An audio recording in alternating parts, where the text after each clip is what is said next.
junjungan kita Habibana wa Nabiyana Muhammad sallallahu alaihi wasallam, kepada tabi'atnya dan selaku pada kita umatnya. Alhamdulillahirabbil alamin. Kita bisa berkumpul lagi di acara webinar Rumah Niis di episode 26 Februari 2021. Saya selaku MC akan membacakan rules acara ini. Yang pertama pembukaan, yang kedua pembacaan CV moderator, yang ketiga pembukaan dan pembacaan CV oleh moderator CV pemateri, yang keempat pemateri dari Bapak Dr. Gumilar, yang kelima sesi tanya jawab, yang keenam foto bersama, dan yang ketujuh penutup. Marilah kita awali acara ini dengan pembacaan bismillah bersama-sama. Bismillahirrahmanirrahim. Oke, selanjutnya saya akan membacakan CV moderator kita.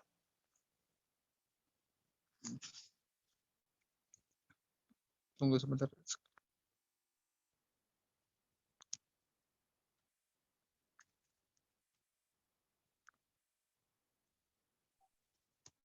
Gimana, sudah terlihat? Sudah. Oh, sudah terlihat. Oh ya. Oke, moderator kita adalah Kang Jia. CV-nya nama lengkapnya Kak Jia Ahmad Jakaria, SH MAG CHT CI, tempat tanggal lahir di Tasikmalaya 11 Maret 1995, kewarganegaraan Indonesia, agama Islam.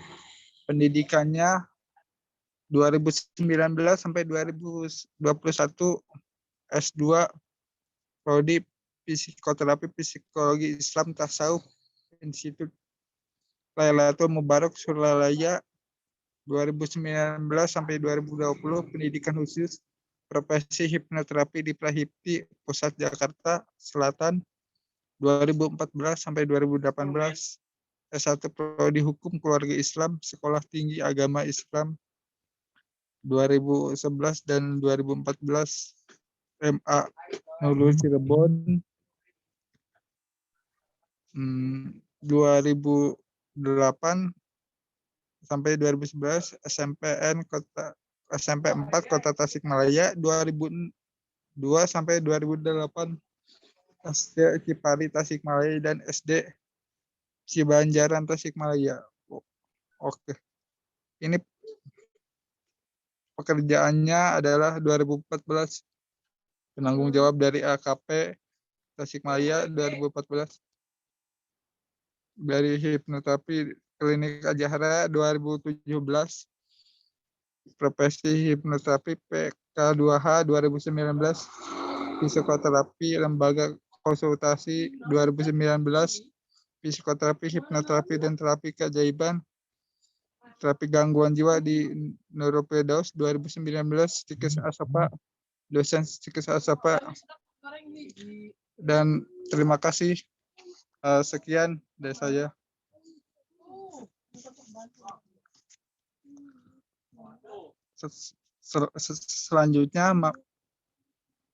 Selanjutnya saya akan serahkan acara ini kepada moderator, kepada Kang Jia, dipersilakan. Wassalamualaikum warahmatullahi wabarakatuh. Waalaikumsalam. Oke, terima kasih banyak Kang Luki. Terima kasih luar biasa ya, sudah dibuka MC yang luar biasa ini. Alhamdulillah kita sudah bisa berkumpul kembali ya. Setelah minggu kemarin kita ada di agenda webinar, dan alhamdulillah hari ini kita bertemu kembali. Terima kasih kepada MC yang sudah membacakan CV saya. Mungkin untuk malam ini saya sebagai moderator ya, Tadi udah diperkenalkan nama lengkap saya, kemudian pendidikan dan lain-lainnya, dan insya Allah hari ini, malam ini, kita akan banyak belajar dengan sosok yang sangat luar biasa sekali ya. Nanti saya akan bacakan juga CV beliau. Dan kalau misalkan sebelum kita memulai acara ini, alangkah lebih bagusnya boleh di absen terlebih dahulu ya. Ini dari mana saja ya, meskipun ini baru masuk, yang daftar banyak tapi yang masuk baru segini ya. Yang daftar banyak, yang masuk Zoom baru sekian gitu ya. Oke, boleh nama, kemudian apa pekerjaan atau statusnya ya, apakah itu pelajar, sudah bekerja atau apa gitu kan. Kemudian apa domisilinya di mana ya. Boleh di chat di bawah ya, di kolom komentar ya. Nama, kemudian kemudian apa pekerjaan atau status, kemudian asalnya dari mana saja ya. Boleh di bawah silakan, biar tak kenal maka tak sayang ya. Oke, sambil sambil saya membacakan CV dari narasumber sekarang ya. Sebelumnya terima kasih banyak kepada MC yang sudah membuka acara ini. Terima kasih banyak. Alhamdulillahirabbil alamin. Wabihi nasta'inu 'ala umuri dunya waddin. Wassalatu wassalamu ala asrofil mursalin wa ala alihi washabihi ajmain, amma ba'du. Puji dan syukur kehadirat Allah Subhanahu wa taala, karena rahmat dan karunia-Nya kita bisa berkumpul bertatap muka kembali di acara kegiatan yang sudah biasa ya di rumah Niis ini.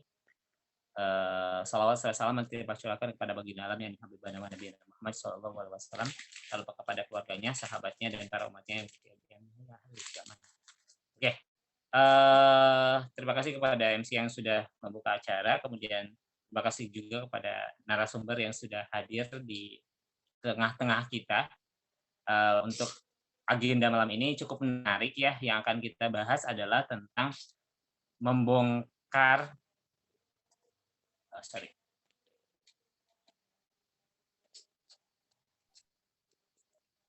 penipuan dukun kedok agama ya.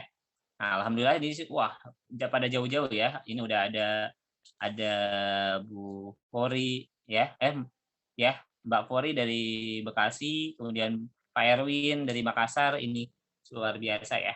Oke, sebelumnya suara saya terdengar jelas ya. Nah, nanti untuk malam ini kita akan bahas tentang membongkar penipuan dukun berkedok agama. Nanti apa saja yang akan dibahas sama Pak Dr. Gumilar. Oh, dari Tasikmalaya juga ya ada. Boleh di-share ya, ini linknya silahkan saja untuk di-share linknya ya. Ya, silahkan. Nanti modus-modusnya seperti apa mungkin ya akan dikasih tahu. Ini menarik sekali.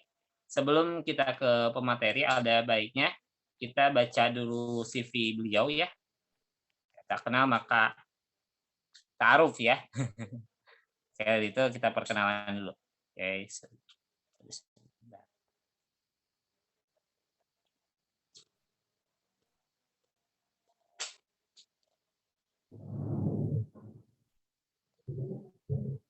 Oke, sudah ada ya di layar ya. Nah, ini CV beliau. Nama Dr. Gumilar SPD MM ya. Nah, ini tempat tanggal lahir 31 Desember. Pendidikan enggak ada ya, langsung. Pendidikan formal beliau ya. Lulus S3 Kedokteran Ilmu Administrasi Pendidikan di Universitas Pendidikan Indonesia. Kemudian dapat menempuh selama 2 tahun, lulus tahun 2008 ya. Kemudian S2-nya Magister Manajemen Konsentrasi Manajemen Marketing di Unigal Ciamis. Kemudian S1-nya Pendidikan Bahasa dan Sastra Indonesia di Unigal. Kemudian D2 PGSD UPI Bandung. Kemudian SMA-nya di SMA Negeri Panumbangan. Kemudian SMP Negeri Panumbangan juga. Nah, kemudian di SD-nya SD Surakarta 4 ya. Kemudian untuk pelatihannya Certified Hypnosis tahun 2011, Certified Hypnotherapist, dan PNNLP, Practitioner Neuro Language Programming, ya, dari Indonesian School of Hypnosis dan Hypnotherapy, ISHH, dan Indonesian Board of Hypnotherapy, IBH. Kemudian pengalaman kerja beliau tahun 2020-2021 di Kesbangpol, ya, bidang kewaspadaan nasional, penanganan konflik kerjasama intelijen Kabupaten Pangandaran. Tahun 2015, Sekretaris Dinas KPK, Kelautan, Pertanian, dan Kehutanan Kabupaten Pangandaran. Kemudian Sekretaris Badan Pengendalian Lingkungan Hidup Kabupaten Pangandaran tahun 2014, Kepala Bidang Budaya, Pemuda dan Olahraga Bisnis Papora Kabupaten Pangandaran.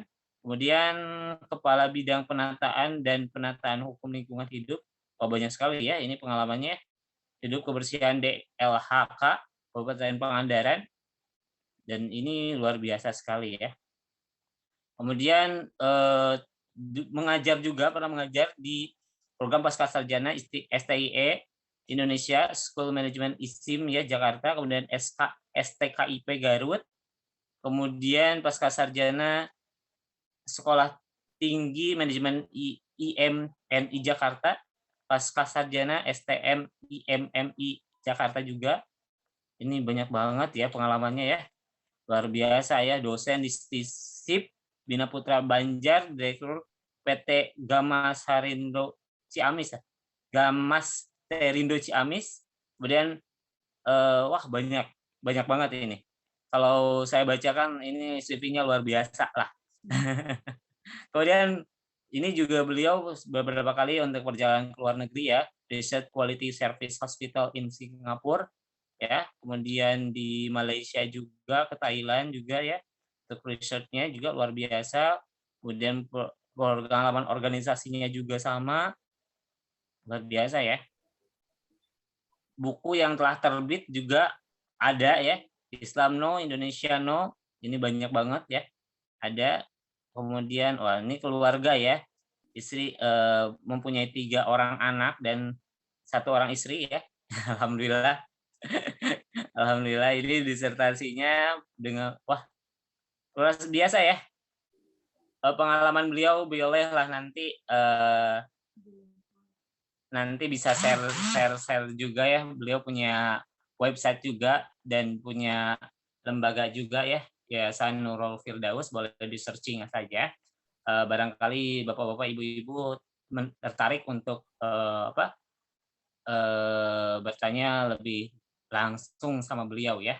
Oke, ini untuk sesi ini jadi sudah dibicarakan juga ya, sudah disebutkan juga sama Lucky ya. Sorry. Nah. Bentar.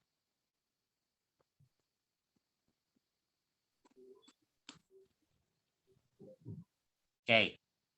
Jadi udah diperkenalkan ya. Luar biasa. Untuk sesi kali ini mungkin kita akan langsung saja kepada narasumber ya. Narasumber oleh Pak Dr. Gumilar ya. Bagaimana Pak Dokter, sudah siap? Siap, insya Allah. Gimana nih tes suaranya? Halo? Oke, suaranya? Suaranya udah ya? Dari sini jelas? Halo? Terdengar? Ya, suaranya jelas? Sudah jelas. Sekarang jelas suaranya? Oke. Ada nggak suaranya, Pak Lucky? Ada Oke. suaranya. Halo? Ada ya? Iya, siap. Ada ya? Ada. Oke. Bagaimana kabarnya Pak Dokter? Alhamdulillah, Kang Jia, Pak Lucky, dan juga sahabat semua. Alhamdulillah. Hari ini, walaupun hujan, masih segar. Insya Allah. Alhamdulillah. Sehat ya sekeluarga ya Pak Dokter? Sehat. Alhamdulillah, Pak Jia. Alhamdulillah. Nah, mungkin banyak pertanyaan ya sekarang tentang ini untuk mukadimah aja.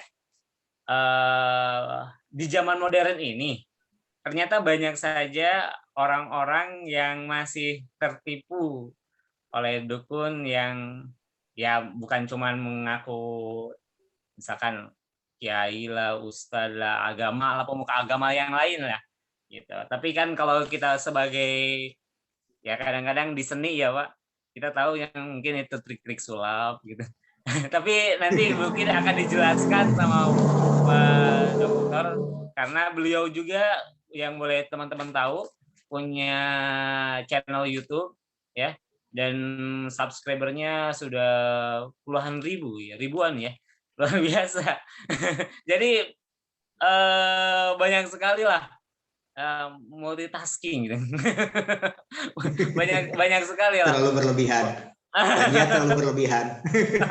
Multitask, pokoknya semuanya di luar biasa lah kalau Pak Dr. Gumilar ini ya. Jadi sayang banget kalau misalkan teman-teman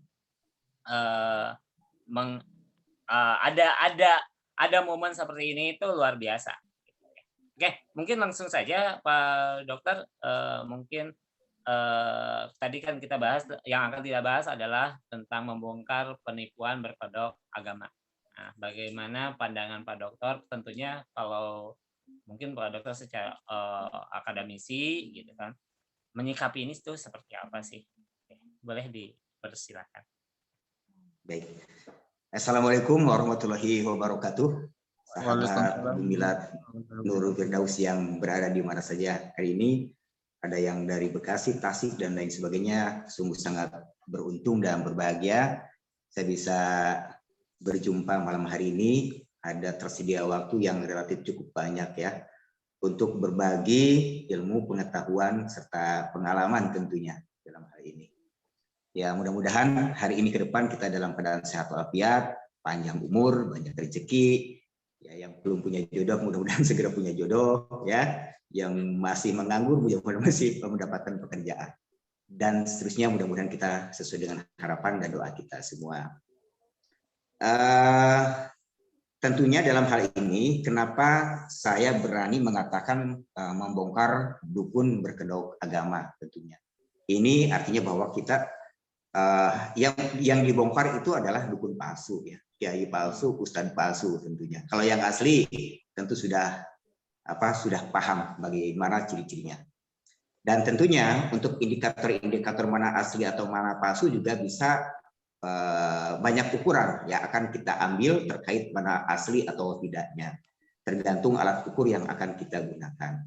Nah, termasuk juga tentunya alat ukur itu juga bisa alat ukur dari sudut pandang kajian akademis, bisa dengan ilmu hipnosis, hipnoterapinya, bisa dengan sulap gitu ya, bisa dengan ruqyah syariah atau syirkiyah, atau dari dari metode teknik ilmu-ilmu gaib lainnya tentunya. Nah, tentunya akan berbeda pendapat, mungkin ada juga sama pendapatnya.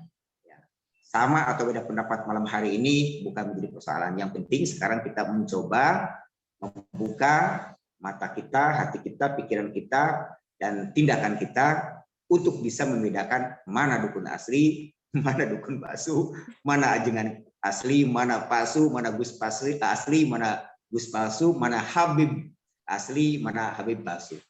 Ya. Ini pakai ini bukan berarti saya didukun ya. Ini hanya mengimbangi Pak Jaya saja. Pak Jaya pakai kopiah, kebetulan di depan saya ada ini, ada ikat ini, kita pakai aja ya. Jadi mungkin ada sahabat-sahabat kita malam hari ini yang bergabung, wah ini Pak Gumilar ini juga dukun gitu ya, karena biasanya dukun itu pakai ikat gitu ya. Uniformnya pakai ikat, pakai pakaian hitam-hitam gitu ya. Terus ini banyak batu alinya. Tapi sekarang sudah berbeda, berkamuflase ya. Dan sebagian besar sekarang dukun itu sudah berkamuflase, memakai uniformnya, seragamnya pakai pakaian imamah, pakaian busana muslim, ustadz kiai, itu seperti itu. Padahal di dalamnya dia adalah dukun palsu. Nah, dukun palsu ini banyak tanda kutip tentunya. Nah, kenapa muncul dukun-dukun palsu, gus palsu, ustadz palsu, kiai palsu saat sekarang ini? Karena memang sekarang medianya disiapkan. Media apa? Media sosial. Media sosial diantaranya sudah ada tersedia seperti ya Instagram, YouTube, ya, dan lain sebagainya. Sehingga memudahkan orang untuk membuat sebuah penampilan yang bisa ditonton oleh publik. Nah, kita fokus saja sekarang kepada media sosial YouTube, gitu ya, di YouTube. Nah, setiap orang juga berhak ya melakukan kreasi. Sebagai kreator berhak untuk mencoba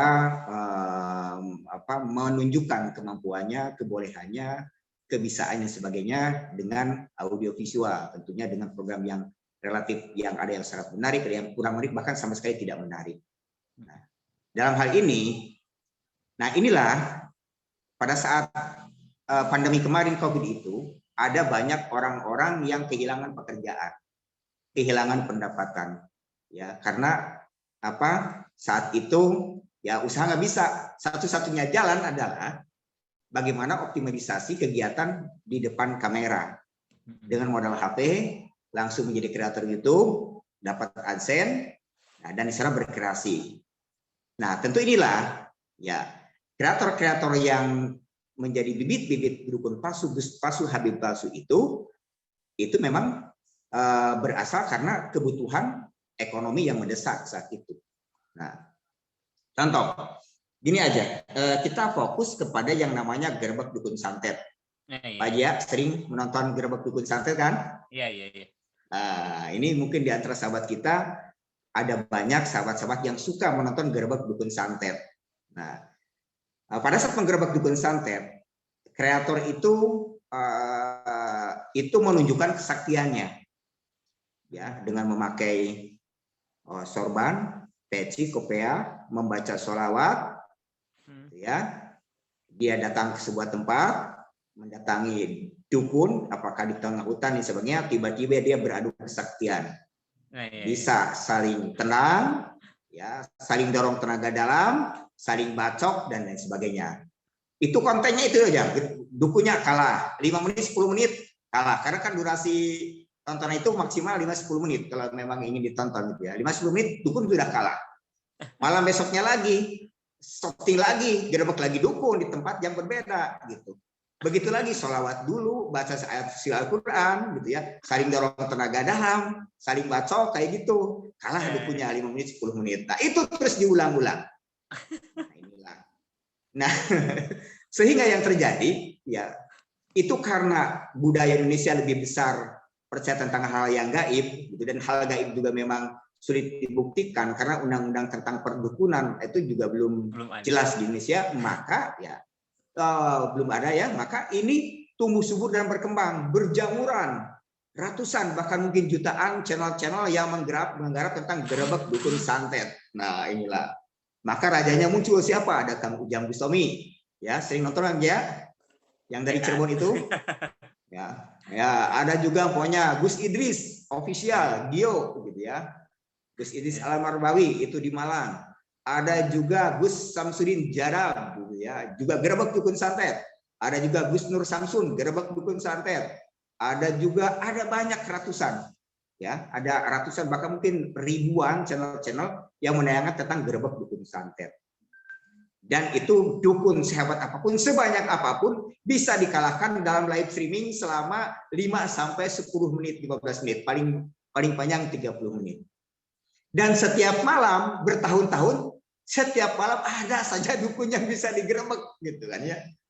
Nah, itu orang-orang awam gitu ya langsung percaya, wah bener ya di Indonesia itu banyak dukun-dukun santet yang sesat dan menyesatkan, bahkan setiap malam ini terus-terusan digerebek gitu ya. Sama siapa? Sama Gus Samsudin Jadab, sama Kang Ujang Bustami, Gus Idris, Gus Nur Samsun, atau Abah Menel dan sebagainya. Seperti ada banyak lah channel-channel seperti itu yang penarikan benda pusaka yang paling banyak gitu ya. Jadi tiba-tiba pokoknya baca sholawat dan sebagainya ya dengan sir wujud jat gitu ya, udah selesai ambil pusakanya dapat gitu ya. Setiap malam ngambil pusaka. Setiap malam. Dan anehnya dukun itu nggak pernah habis-habisnya, setiap malam pasti nemu gitu ya. Nah, itu banyak kejanggalan-kejanggalan ya terkait dengan proses gerebek dukun santet settingan. Bukan setting ya, gerebek dukun santet lah gitu ya. Banyak yang janggal. Nah, akhirnya apa yang terjadi? Subscribernya bisa sampai jutaan, ya. Bahkan penghasilannya di atas 100 jutaan dalam 1 bulan. Itu mereka itu. Luar biasa. Dengan gerbek dukun santet seperti itu. Dan yang tersimpan dalam benak netizen itu bahwa itu dia itu sakti. Dia itu hebat. Ya, dengan 1 kali tepuk, 1 kali tendang dari jarak jauh sudah terjungkal dukun santetnya. Hanya dengan sholawat, hanya dengan membaca Garuda Pancasila juga sudah terjungkal itu ya dukun santetnya seperti itu. Dan mereka yakin sehingga, nah berbondong-bondonglah para followernya, para pecintanya, netizennya untuk datang berobat. Karena kan dalam proses gerbek dukun santet itu juga dia sekali-kali menunjukkan bahwa kemampuannya bisa menyembuhkan. Nah, itulah berawal kembali malapetaka berikutnya. Akhirnya berbondong-bondonglah datang dengan berbagai macam penyakit ke gus-gus yang asli atau juga yang bohongan. Nah, sebagian besar datang kepada gus-gus yang selalu menggerebek dukun santet itu yang gus itu bohongan, bukan gus asli gitu ya. Jadi gus gus palsu gitu ya, atau habaib palsu ataupun juga kiai palsu seperti itu. Dan di sana yang bisa sembuhnya itu hanya beberapa persen saja, hanya yang sugestibilitas gitu. Nah, akhirnya lebih besar banyak yang tidak sembuh karena apa? Gini, karena banyak tidak sembuh apa? Karena diantaranya ya bahwa pada saat tayangan gerbek dukun santet settingan oleh gus palsu atau kiai palsu gitu ya, dalam gerbek dukun santet itu adalah sebutnya ada dukunnya dukun settingan, ya dukun bohongan. Temannya sendiri ya dia berperan sebagai dukun, hanya pakaiannya diganti atau menyewa seseorang dibayar dengan 500.000, 450.000 dan sebagainya, berperan untuk menjadi dukun santet gitu. Itu dikit dibayar. Nah, otomatis karena memang itu settingan, berarti pengobatannya juga ya tidak memiliki kemampuan yang sebenarnya, settingan juga. Maka pada saat melakukan pengobatan mereka menggunakan dengan trik-trik sulap. Ya, silakan tonton di video-video saya pembuktian-pembuktian banyak gus-gus palsu yang melakukan pengobatan dengan menggunakan trik sulap. Contoh umpamanya, ya, ini ada YouTuber besar gitu ya, yang setiap malam itu melakukan gerbek dukun santet settingan, gitu. Dan setiap harinya itu berjubel, ya, berjubel pasien-pasien yang datang untuk diobati. Datang ke gus palsu itu, gitu ya. Diobati di sana itu menggunakan trik sulap. Ya, ada yang sembuh itu bukan faktor kebetulan, ada yang memang sebagian besar enggak.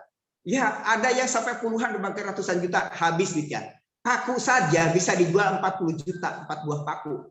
Ya. Dan yang datang pasien ke sana itu pasti dibilangnya santet. Sakit perut karena santet. Sakit kepala itu pasti santet. Ya, kaki karena asam urat bengkak itu juga santet. Semua pasti dibilang santet, sihir, peluh, dan tenung gitu. Ya, padahal tidak semuanya kena santet kan gitu. Mesti ada pada faktor penyakit medis seperti itu. Nah, akhirnya yang terjadi disugestilah. Nah, maka berobatlah berulang-ulang, habis duit. Ya, ada juga punya habis juga kehormatannya gitu ya. Karena dukun itu ada dua, kalau tidak nipu cabul. Itu rumusnya. Kalau dukun palsu itu kalau tidak nipu pasti cabul kan gitu. Itu persoalannya. Nah, itu ya. Nah, mereka melakukan trik-trik sulap. Contoh gini aja, umpamanya dari telur pengobatan dia si YouTuber itu yang gerbek dukun santet itu pengobatannya dengan media telur ya. Setelah itu datang dia kami membaca mantra dengan sholawat dengan apa ada dulu ya. Setelah itu baru dia menggunakan telur ya. Telur, setelah itu telur diusapkan langsung dipecah. Nah ini ternyata di dalamnya ada silet, ada paku, ada benda-benda lain sebagainya. Nah itu ternyata telurnya itu telur yang sudah disetting sedemikian rupa dengan menggunakan trik sulap. Nah telur itu umpamanya untuk disiapkan bisa ada paku, ada silet, ada jarum ataupun ada apa di dalam itu gampang sekali, tinggal direndam di dalam air cuka beberapa jam, nanti juga lembek. Pada saat lembek tinggal dimasukkan paku, dimasukkan jarum dan sebagainya, biarkan beberapa menit maka telur itu akan kembali utuh seperti sedia kala. Ya, tapi karena telur palsu itu dipergunakan oleh seseorang yang menggunakan pakaiannya, pakaian kebesaran agama Islam, pakai apa? Pakai jubah, pakai kopea, pakai sorban, pakai imamah, walaupun trik sulap dianggapnya beneran bahwa itu adalah hasil santet. Padahal justru sebenarnya sudah dipersiapkan alat-alat dan bahan-bahannya tentang klor itu. Contoh lagi umpamanya, ada memindahkan penyakit ya dari badan dipindahkan ke kelapa, dipindahkan ke dalam kelinci, ke ayam, ke kambing, ke sapi, itu luar biasa. Sebetulnya untuk pemindahan penyakit ke kelapa itu banyak trik sulap. Contohnya sebelumnya, jadi betul kelapanya dibawa oleh pasien asli, tetapi dalam jangka beberapa waktu kan bekerja sama. Ada asistennya. Asisten itu mencoba mengecoh dan menukar kelapa yang dimaksud. Dan yang dipakai pada saat melakukan pengobatan settingan yang tadi itu ya kelapa yang sudah disiapkan, yang di dalamnya sudah disiapkan dengan darah yang terbuat dari kelinci atau marmot biasanya, karena relatif pengubalannya relatif lama gitu ya. Atau dengan tanah kuburan atau tanah apa ya, seolah-olah itu ya tergantung sugestinya seperti itu. Nah itu banyak ya pengobatan dari media kelapa. Ada juga pengobatan media lainnya. Sebenarnya itu hanya trik sulap saja. Korbannya banyak, bahkan mungkin ribuan. Ya korban trik pengobatan dengan menggunakan sulap seperti itu. Nah, walaupun memang ada yang asli ya, saya tidak membahas yang asli, memang gaib itu ada ya, tapi yang ini yang settingan seperti itu. Contoh juga umpamanya pada saat umpamanya dia mencabut dari kepalanya keluar paku gitu ya. Keluar paku, itu sebenarnya pakunya paku gampang, alat sulapnya di Shopee juga banyak yang murah-murah, paku yang bisa dilipat kayak gitu, ada banyak lah. Para magician juga kayaknya murah-murah kan ya, alat sulap itu dipergunakan untuk mengobati membunuh mereka. Contoh umpamanya gitu ya, umpamanya dia mengobati dari sini, dia dengan baca sholawat, dengan baca apa, tiba-tiba ditarik di sini, langsung dia tangannya dilempar itu keluarlah keris. Padahal di jubahnya itu sudah disiapkan di sini, ada karet, ada banyak tempat untuk menyimpan pusaka itu, dan itu terlempar. Nah, seolah-olah itu keluar keris, keluar paku, keluar apa atau ini. Padahal sudah disiapkan di balik jubahnya seperti itu, sudah didesain sedemikian rupa. Itu banyak trik-trik seperti itu ya. Demikian juga umpamanya banyak gerbek dukun santet atau juga pengobatan-pengobatan yang katanya di dalamnya rumahnya itu ada yang namanya benda pusaka. Benda pusaka ini energinya negatif. Nah, padahal petugasnya itu ya, asisten-asisten itu beberapa jam sebelumnya sudah menyimpan di tempat tertentu yang diketahui hanya oleh Gus Palsu, Habib Palsu yang dimaksud. Gitu. Seolah-olah itu adalah benda sakti atau benda yang berbuat jahat terhadap keluarga. Setelah itu dengan Komat Kamit bekerja bersama tim, pengalihan isu dan sebagainya, pengalihan perhatian sebagainya, akhirnya dicabutlah. Padahal itu sudah ditanam beberapa jam sebelumnya.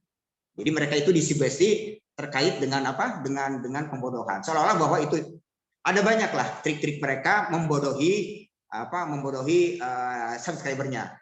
Mereka apa? Satu kali penarikan benda gaib di dalam rumahnya itu ada yang ditarik 20 juta, 30 juta, 40 juta. Bahkan ada yang 50 juta. Padahal di sana hanya menggunakan trik sulap saja. Luar biasa.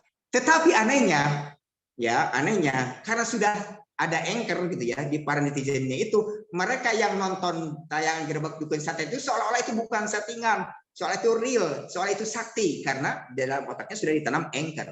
Kalau kita seorang ahli hipnosis, hipnoterapi sudah bisa membaca ya bagaimana dia melakukan induksi programming kan gitu kan, terus sampai juga normalisasi itu udah paham, dan mereka itu melakukannya, tapi seolah-olah dikemas itu adalah gaib, padahal itu bukan gaib, itu hanya akal-akalan saja gitu ya.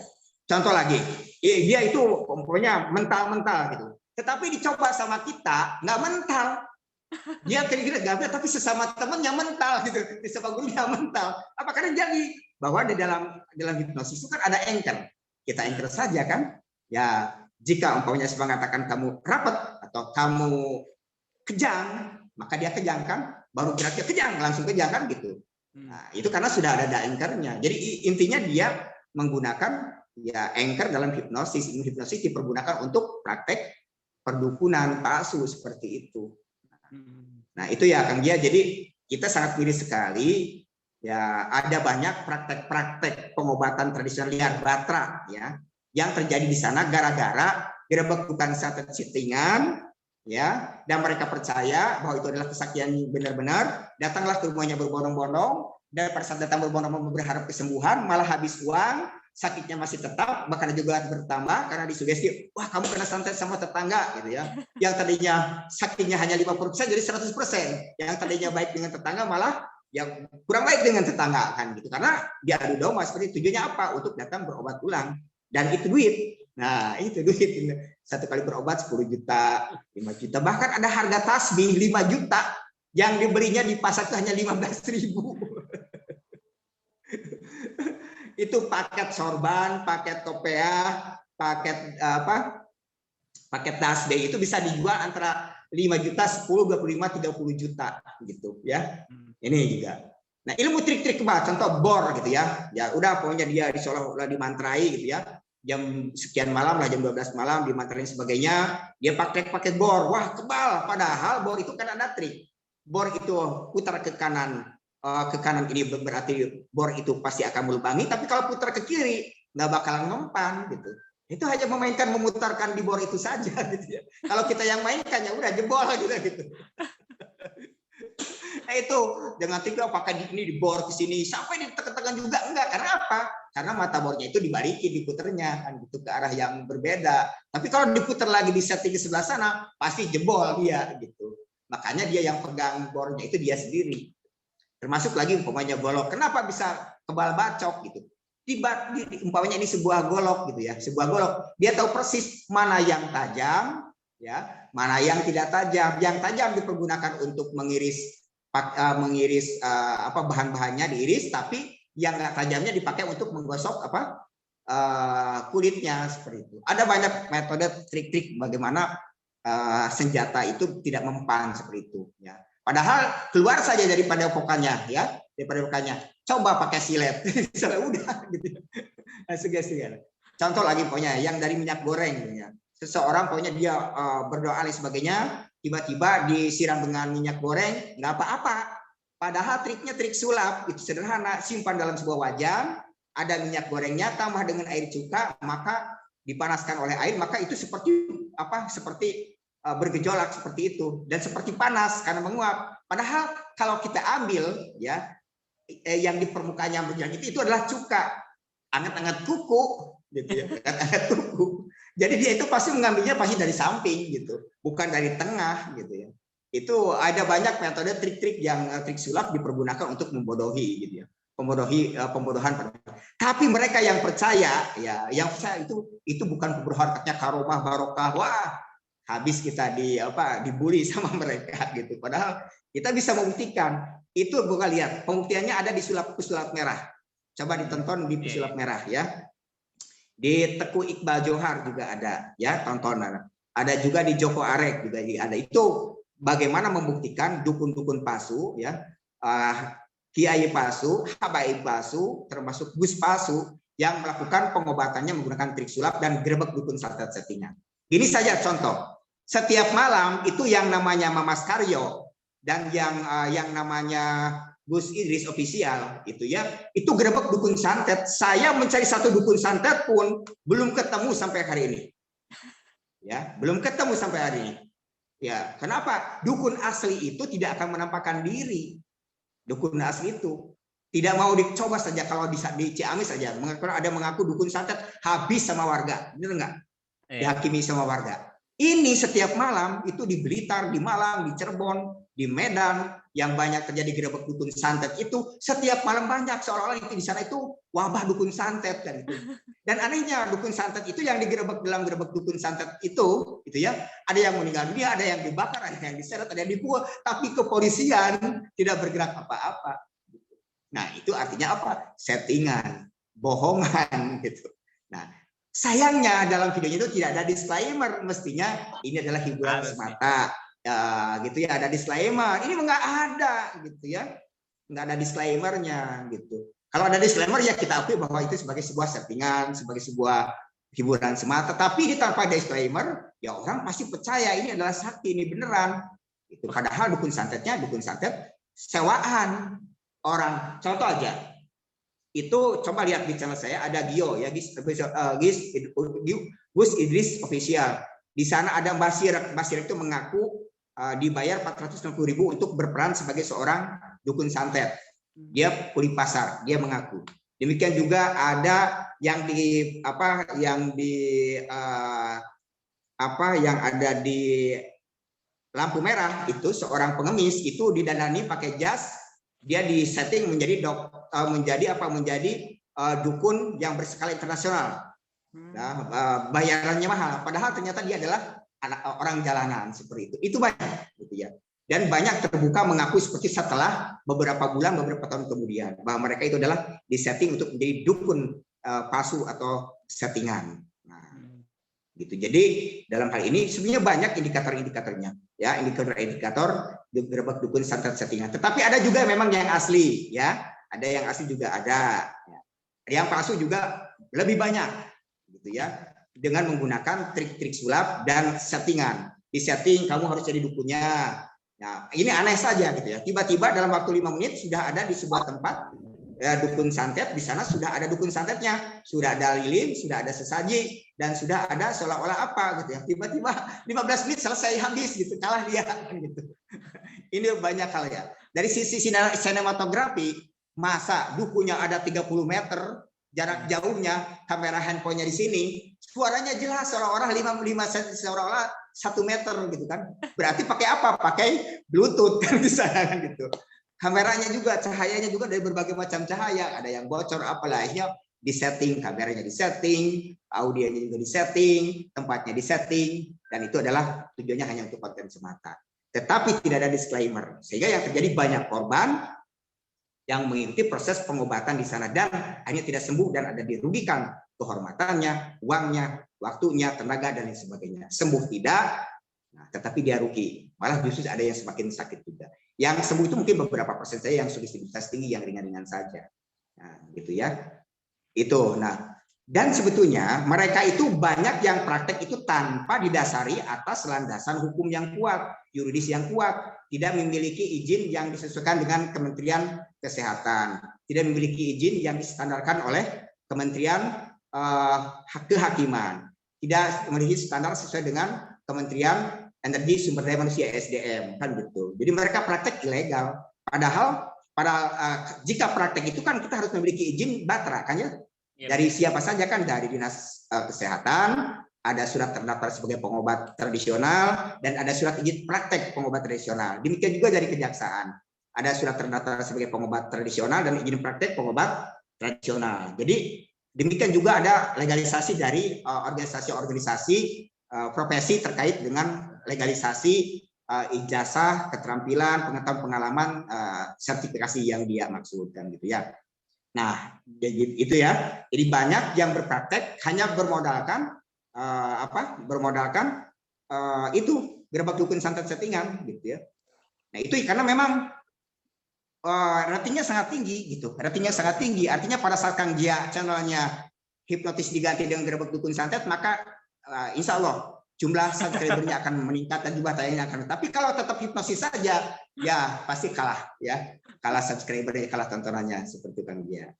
Nah, itu tentu ada banyak pengalaman-pengalaman sahabat-sahabat kita yang memang tertipu ya, tertipu oleh mereka yang melakukan gerbek dukun santet settingan dan pengobatannya ke rumahnya. Ya, tertipu, itu pengakuan. Kita bisa membuktikan orang-orang yang pernah tertipu lain sebagainya. Seperti itu Kang Gia ya. Ada berapa menit lagi untuk presentasi ini? Oke. Nah, sambil berjalannya aja. Barangkali kalau misalkan ada pertanyaan boleh di kolom chat ya. Oke. Ya, baik. Nah, ini jadi gini Kang Gia ya, gini saya berjanji ya. Contoh gini, mereka seolah-olah mengamalkan hijab Bagrobi, hijab Asma Suryani ataupun asma-asma yang lain atau hijab yang lain, seolah-olah mereka itu dengan membaca hijab-hijab itu mereka betul-betul keluar kesaktiannya. Padahal sebetulnya itu mereka menggunakan trik sugestibilitas yang ada di dalam hipnosis, hipnoterapi. Jadi kalau sesama yang sugestibel itu pasti akan bisa terjadi saling dorong menorong, tapi kalau yang tidak sugestibel tentu tidak akan bisa terjadi. Dan mereka pasti akan berulang, ini bulan kurang fokus, naik kurang apa gitu ya, berkilah. Padahal memang kurang tidak sugestibel gitu ya. Kalau orang-orang hipnosis belajar tentang hal itu pasti tersenyum gitu, karena bisa mempraktekkan siapapun gitu ya. Yang sugestibel kita sugesti aja dia bisa tenaga dalam, dan jika kita tepuk sedikit saja dia pingsan atau dia kejang, ya bisa saja kan itu.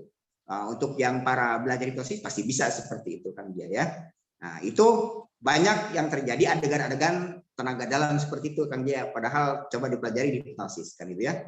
Nah, ada seperti itu.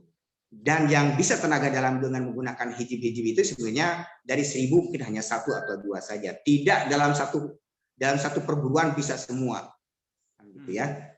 Nah, kadang-kadang juga karena ingin muncul di YouTube-nya ya tidak memiliki ilmu tenaga dalam pun juga seolah-olah dia memiliki tenaga dalam. Kalau saat didorong juga dia terpentalnya benar-benaran karena actingnya gitu. Gitu. Ini pasti banyak pasti ini ada pro kontra di sini. Pasti membenci saya atau sependapat dengan saya, 2 hal ini konsekuensi. Ya. Cuma silakan gini aja. Untuk membuktikan bahwa Gerebek Dukun Santet itu settingan atau tidak, lihat pelajari ilmunya di sinematografi. Bagaimana settingnya, penokohannya, alur ceritanya, logika akademisnya, gitu ya. Dan banyak persyaratan-persyaratan lain tentang audio, tentang visual, tentang lighting, tentang semuanya itu akan terlihat palsu atau tidaknya, gitu ya. Kalaupun juga coba lagi lihat dari sudut dari sudut ilmu hipnosis hipnoterapinya, dari NLP-nya, itu dilihat bahwa itu asli atau tidak. Juga pelajari lagi dari sudut ilmu ruqyah syariahnya, doa seperti untuk apa-apa dan sebagainya, kan itu. Ada banyak alat ukur. Kalau Anda sudah itu terang benerang itu kita bisa membedakan mana asli, mana dukun settingan. Nah, gitu ya. Nah, kalau dukun asli kayak yang di Pangandaran dulu hampir ratusan kan dihabisi oleh masyarakat, oleh warga. Sekarang nggak berani muncul gitu kan. Dan polisi turun tangan, siapapun yang memukul, menganiaya, bahkan membunuh itu kan prosesnya dengan hukum. Tapi ini yang melakukan gerebek dukun santet dibacok, kadang-kadang juga katanya tangannya putus, dibakar, ada yang meninggal, tapi nggak pernah ada tersiar di Blitar, di Malang, di Cirebon, ya, atau ada yang tahlilan dukun santet itu meninggal dunia, nggak ada. Atau fix itu adalah settingan, fix itu hanya untuk hiburan semata, nah gitu ya, hanya untuk mendapatkan. Tapi itu ya yang menjadi persoalan adalah ya banyak orang berbondong-bondong untuk berobat di situ. Maka karena tidak memiliki kemampuan, keterampilan untuk mengobati, maka dia menggunakan ya trik sulap. Trik sulapnya di mana? Dari Lazada, ya Shopee, di sana kan gitu. Banyak darah palsu, pokoknya kan murah gitu ya. Ya darah palsu tinggal dipegang, digini juga udah keluar darah kan gitu. Coba gini aja, saya di video saya membongkar terkait dengan umpamanya seorang Gus gitu ya, dia katanya santet bola api gitu ya, santet bola api. Nah, padahal dia begini ceritanya, seorang Gus datang ke seseorang yang mengundang, bayarnya sekitar 40-60 juta. Nah, dia datang bersama tim. Nah, tim itu dibagi-bagi, ada yang pegang piring, ada yang pegang sapu, ada pegang itu triknya untuk mengalihkan perhatian gitu ya. Nah, si Gus itu pegang piring, di piring itu sudah ada cairan kimia. Ada juga dia pegang tisu lagi, dan sebelah tangan ini juga tiba-tiba dia pegang sapu itu untuk mengalih perhatian. Nah, setelah itu komat kami, bahwa ini ada santet, ada kiriman. Tiba-tiba disimpanlah tisu yang tadi, disimpanlah itu dan langsung dia diludahi, langsung keluar api, ya meledak apinya. Padahal itu kan hanya PK, kayu permanganat, lain sebagainya. Itu mainan kita pada waktu SMA, meledaklah jadi api kan gitu. Contoh punya lagi, saya buktikan lagi tentang gerebek dukun santet settingan bohongan. Itu dalam aqua katanya jinnya dimasukkan ke dalam aqua, gitu ya, ke dalam botol aqua. Jin itu bisa menembus tembok, bisa menembus dinding gitu ya. Ini dimasukkan ke botol aqua, tiba-tiba meledak. Kalau padahal meledak itu botol aqua itu sudah diisi zat kimia yang sekian menit pasti itu akan meledak kan gitu. Seolah itu pakai jin, tapi ya karena pakai pakaian imamah, pakai sorban, pakai itu jadi dipercaya itu bagi sebuah kesaktian. Kalau kita ngomong pakai ini ya nggak bakal dipercaya. Walaupun kita dasarnya akademis kan gitu. Begitu kan dia. Nah, ini pasti banyak teman-teman yang berbeda pendapat dengan saya ataupun juga yang sama atau ada pengalaman yang sama. Intinya dukun itu kalau nggak nipu cabul kan gitu. Seperti itu ya. Nah, dukun asli itu ngumpet, diam di rumah, mengasingkan diri, tidak mengaku sebagai seorang dukun asli. Tiba-tiba dia sakit, tiba-tiba korbannya itu meninggal dunia, tiba-tiba sakit permanen gitu. Ini mah mengaku saya dukun, bekerja di sini, padahal bohong, itu mah dukun asli mah lagi ngumpet, lagi nonton, nggak mengaku, nggak bakalan. Kalaupun juga ngaku, warga juga sudah menghabisi kan gitu. Ini Kang Ujang, ini setiap malam dukun santetnya banyak sekali gitu. Tapi proses tubuhnya kita bisa ingat, oh ini di episode ini dia main, oh itu di episode itu dia main. Jadi ada selang waktu orang itu berbeda bermainnya. Padahal yang membedakannya hanya tempat, settingan apa propertinya, dan juga kostumnya saja yang berbeda gitu. Dan orangnya yang digilir seperti itu ya. Begitu Kang Gia. Pasti ada yang protes, ada yang setuju atau yang tidak, ya silakan nanti kita bisa bersama-sama berbagi, karena intinya di sekarang ini adalah bisa sama pendapat, bisa beda pendapat gitu ya. Ya silakan Kang Gia. Oke, terima kasih banyak Pak Dr. Miller ya. Barangkali kalau misalkan ada yang mau bertanya boleh raise hand atau lewat chat ya. Ini Pak Dokter ada yang bertanya dari Ustadz Yasin. Katanya, apa ilmu kesaktian itu bisa diterapkan oleh dukun palsu? Jadi kesaktian mungkin yang kesaktian asli atau magic ya? Ya. Tuh, Jadi gini ya, Pak Jaya. Jadi Pak Jaya, untuk mendapatkan ilmu, umpamanya hijab maghribi. Nah, hijab maghribi kan dibuat di Afrika ya, di negara Maghribi itu hijab maghribi itu ya. Itu tidak cepurang mah tesagawanya. Tidak setiap orang bisa mengijazahkan. Tidak sembarangan untuk bisa mendapatkan hijab maghribi. Harus ada sanad dan nasab yang jelas. Jika mendapatkan kesaktian dari hijab maghribi, maka caranya adalah diijazahkan. Dari siapa? Dari pengijazah yang memiliki hak atas nasabnya itu. Ya, contoh umpamanya dari siapalah gitu ya nasabnya seperti itu. Nah, dan itu juga umpamanya gini, dalam hijab maghribi itu biasanya contoh di pondok pesantren Nurul Firdaus itu ya. Hijab maghribi itu sifatnya panas. Panas. Jadi orang kalau tidak bisa mengendalikannya itu cepat marah, cepat agresif, tetapi dia memiliki kesaktian, gitu ya, memiliki kesaktian.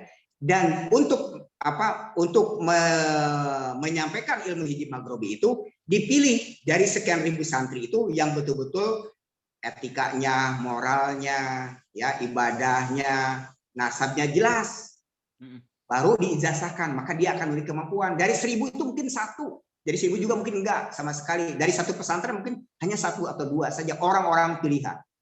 Orang pilihan. Dan orang yang sakti itu tidak menunjukkan kesaktiannya, ya, tidak menunjukkan kesaktiannya, gitu ya. Nah, yang namanya palsu ya pasti palsu, ya tidak jelas sanad dan nasabnya kan gitu ya. Karena apa? Settingan tujuannya juga kan tadi pengangguran, yang mendapat subscriber, ingin mendapatkan pasien yang banyak, akhirnya kan semuanya disetting. Dalam satu malam itu atau dalam satu minggu itu di dia punya halaman kebun. Dalam satu minggu itu malam ini sudut di sebelah utara, besok syutingnya sebelah selatan, besok syutingnya di sebelah utara, terus muter 7 hari sudah lokasinya, tinggal dirubah-rubah gitu ya. Seolah di mana kan tidak pernah ada alamatnya jelas kan, dusun apa, desa apa atau apa, nggak pernah. Dia selalu menyamarkan tempatnya, nggak ada. Ya artinya apa? Karena memang sebenarnya bisa seperti itu. Nah, gini aja Pak, kalau yang setting-setting itu boleh Bapak buktikan. Kalau dia sedang mempertunjukkan goloknya, Bapak aja bawa goloknya sendiri, langsung Bapak tebas, ya, buatlah perjanjian, tebas langsung kan gitu ya, sama Bapak. Kalau pokoknya dia kebas sama paku, bawa pakunya, jangan paku dia, ya, paku sulap, kita bawa pakunya. Ya, colok sama Bapak, sama Ustadz, Pak ya, dengan bismillah aja udah jebol, Pak. Ini saya yakin kalau Ustadz Yasin ini ya namanya juga udah Yasin ya, dengan Yasin, Hamim, ya, Ain, Sin, Top gitu, ya udah selesai, jebol semua, ya, gitu, udah jebol. Makanya mereka itu saktinya itu hanya di depan kamera, gitu, hanya di depan kamera, dia biasa saja. Kenapa aku juga, wah sakitnya juga beberapa hari kan gitu ya. Nah itu Ustadz ya. Yang asli itu tidak pernah menunjukkan kesaktiannya, Ustaz, ya, seperti itu, ya. Oke. Dukun yang ini ya, dukun yang nggak pernah ini ya, dukun beranak betul ya, dukun beranak. Dukun beranak, dukun, ya.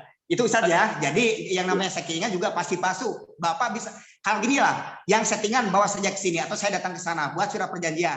Ya, kalau jebol jangan menuntut di kepolisian. Saya berani bawa golok saya sendiri. Ya, dengan baca Yasin, Ha, Mim, Son, Ain, Qaf juga udah ditebas, sudah selesai Ustaz ya. Begitu Ustaz ya. Ya, begitu. Tapi kalau yang aslinya nggak bakal mau mempertunjukkan seperti itu Ustaz ya. Oke, silakan lagi. Gimana Ustaz Yasin? Udah pas ya? Udah cocok? Kalau Ustaz Yasin ya minimal untuk ruqyah syariahnya udah hebat. Saya pikir hanya dengan doa surat-surat ruqyah juga sudah habis semua, gitu ya. Udah habis semua. Dites aja mereka doa ruqyahnya bisa enggak kan gitu ya. Paling juga cuma bisa sholawat doang. Silakan. Ini ada pertanyaan lagi Pak Dokter. Dari Pak Dani Safari Effendi. Katanya izin bertanya, bagaimana atau ilmu apa yang digunakan dukun beranak bisa mengetahui janin dalam perut ibunya, padahal itu tidak bisa terlihat atau gaib gitu. Gimana Zina? Ini dukun beranak bisa mengetahui janin dalam perut ibunya, padahal itu tidak bisa terlihat atau gaib. Nah, gini. Manusia itu tidak mengetahui hal yang gaib. Kalau mengakui dia mengetahui hal yang gaib, gitu ya, itu dia berbohong. Termasuk kan jelas dalam Al-Quran bahwa dalam hal tempat yang gaib itu adalah rahim. Kalau dia mengetahui tentang apa yang di dalamnya itu rahim, gitu ya, itu berarti bohong. Kecuali dia menggunakan teknologi USG. Ya, dia akan mengetahui beratnya, jenis kelaminnya, semuanya. Kalau hanya dipegang perutnya, dia mengatakan, oh ini laki-laki, oh ini perempuan, fix itu berbohong.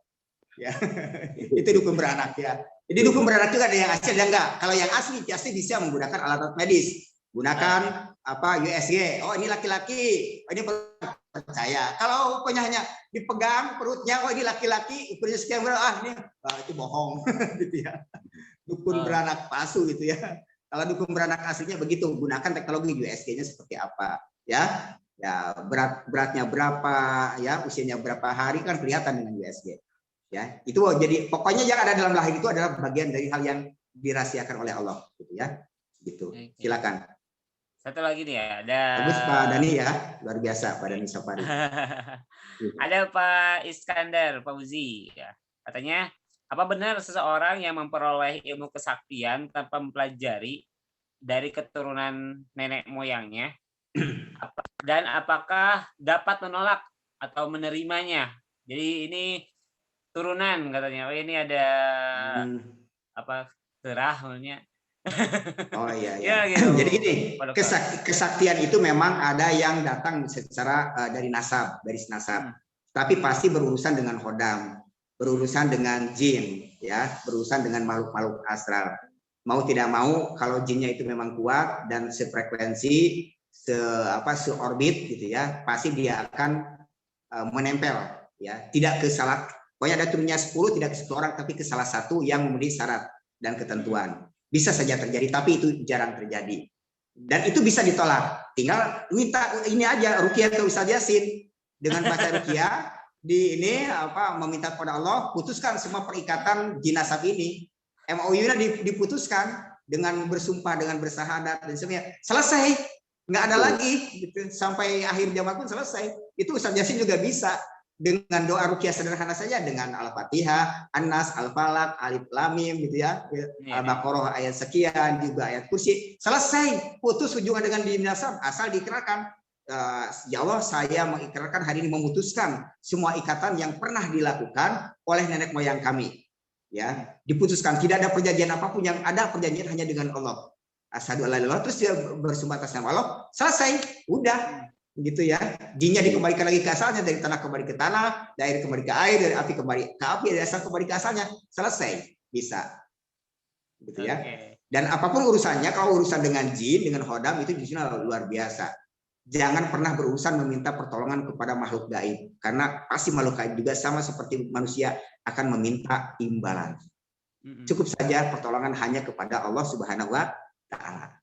Ya, tidak kepada hodam, tidak kepada jin. Ya. Kalaupun juga ada nasabnya, jangan sekali-kali meminta pertolongan. Kalaupun dia memberikan pertolongan, itu terserah mereka, kan gitu ya. Begitu ya.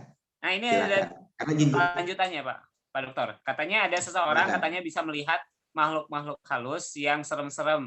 Padahal sama-sama jalan. Jadi ya mungkin indigo ya. Gimana nih pandangan Pak Dokter tentang itu? Nah, Apakah memang hoax dulu ada atau gimana? orang-orang ada orang-orang yang memang memiliki kelebihan melihat sesuatu hal yang gaib. Itu penyakit. Ya, dan harus disembuhkan itu karena manusia itu ya tidak diberikan melihat sesuatu yang gaib gitu ya. Nabi juga tidak melihat seperti itu ya. Jadi artinya bahwa jika memang melihat sesuatu yang gaib itu adalah penyakit, sebaiknya diruqyah nanti sama Ustaz Yasin di sana sama Pak Dani nanti juga selesai, nggak ada, nah, gitu ya. Ya. Karena apa? Pasti dia sama Ustaz Dani nanti cukup disugesti aja, masuk kita hipnotis aja bisa selesai, gitu yang melihat penampakan kalau memang itu karena sugesti dia disugesti aja, diprogram aja gitu ya. Umpamanya masuk aja seperti tahapan-tahapan hipnosis di program bahwa kamu setelah saya menyampaikan kalimat ini, kata ini atau mengusap menepuk tangan ini atau tangan Anda, maka Anda tidak akan pernah melihat lagi penampakan-penampakan. Fix seumur hidup Anda. Dihitung sampai hitungan sekian, Anda tidak akan pernah melihat lagi. Gitu aja sudah selesai. Bangun sudah melihat apa-apa. Nah, gitu. Itu dengan hipnotis juga bisa. Apalagi dengan ruqyah. Kalau memang gangguan jin seperti itu. Nah, tetapi ada juga hati-hati, ada juga orang yang bisa mendengar suara bisikan, melihat penampakan seolah melihat ini, padahal itu adalah gangguan jiwa yang namanya skizofrenia. Gitu, ada halusinasi, ada delusi, ada agresi, ada ada disorganisme, dan sebagainya, itu masuk ke gangguan jiwa skizofrenia. Gitu ya. Jadi kalau ada orang yang mengatakan bisa melihat jin, itu perlu dipertanyakan apakah dia gangguan jiwa atau memang apa, itu perlu dibuktikan. Sebagian besar gangguan jiwa atau mengaku-ngaku melihat kemampuan itu. Pak Dani juga begitu, Pak Dani ya, boleh banyak dibuktikan sama Pak Dani ya. Gitu ya. Yang jelas mungkin kalau itu gangguan jiwa skizo gitu ya. Skizo itu gangguan jiwa yang paling tinggi, yang paling ditakuti dan nggak pernah sembuh seumur hidup. Harus minum obat ya, dengan menggunakan haloperidol, risperidol kan gitu ya, trihexylenidil gitu ya, alprazolam, itu hilanglah halusinasinya. Nah, sembuh dia, lepas obat muncul lagi halusinasinya gitu.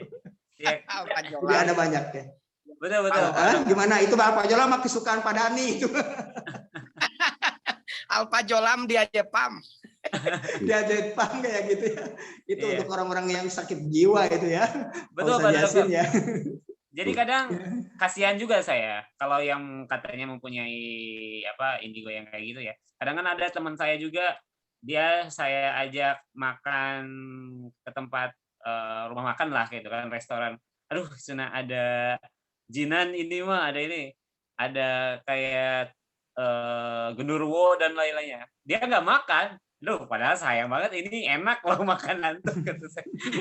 Saya bismillah dulu langsung makan gitu. Itu kadang-kadang kasihan juga ya. Gitu. Tapi memang betul ya Pak Dokter ya, zaman sekarang adanya channel YouTube gitu kan, semua orang bisa jadi ahli gitu kan. Semua orang bisa jadi ahli. Sekarang kan pemerintah juga bayarnya influencer gitu kan.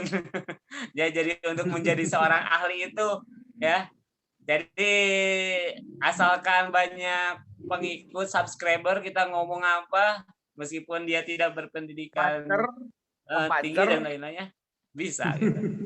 Kayak gitu ya. Oke, barangkali ada yang lainnya mau bertanya. Oh, ada pertanyaan lagi Pak Dokter nih. Iya. Nih. Untuk kita apakah boleh berobat kepada non-muslim yang mempunyai kemampuan untuk mengobati? Gimana Pak Dokter?